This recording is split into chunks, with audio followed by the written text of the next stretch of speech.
આગામી દિવસોમાં આવનાર બકરીદના તહેવાર નિમિત્તે કાયદો અને વ્યવસ્થાની જાળવણીના ભાગરૂપે ડીસીપી વિજયસિંહ ગુજ્જરના માર્ગદર્શન હેઠળ અઠવાલાઇન્સ પોલીસ દ્વારા ચુસ્ત પોલીસ બંદોબસ્ત ગોઠવીને ફૂટ પેટ્રોલિંગ યોજી હતી। સુરત શહેરમાં આગામી દિવસોમાં આવનાર બકરીદના તહેવાર નિમિત્તે ચુસ્ત પોલીસ બંદોબસ્ત ગોઠવી દેવાયો છે। ખાસ કરીને સંવેદનશીલ વિસ્તારોમાં પોલીસ દ્વારા ખાસ કોમ્બિંગ સાથે ફૂટ પેટ્રોલિંગ યોજવામાં આવી રહી છે। સુરતમાં બકરી ઈદને લઈને પોલીસ દ્વારા અત્યારથી પેટ્રોલિંગ કરવામાં આવી રહ્યું છે। બકરી ઈદને લઈને ઝોન 4 પોલીસ દ્વારા બાઇક રેલી યોજાઈ હતી, જેમાં પોલીસના ઉચ્ચ અધિકારીઓ, ડીસીપી, એસસીપી, પીઆઈ સહિતના અધિકારીઓ બાઇક રેલીમાં જોડાયા હતા।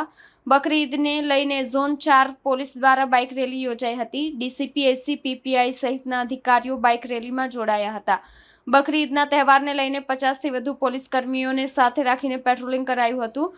સંવેદનશીલ વિસ્તારમાં ખાસ પેટ્રોલિંગ કરાયું હતું। ડ્રોન કેમેરા વડે પણ સર્વેલન્સ કરાયું હતું।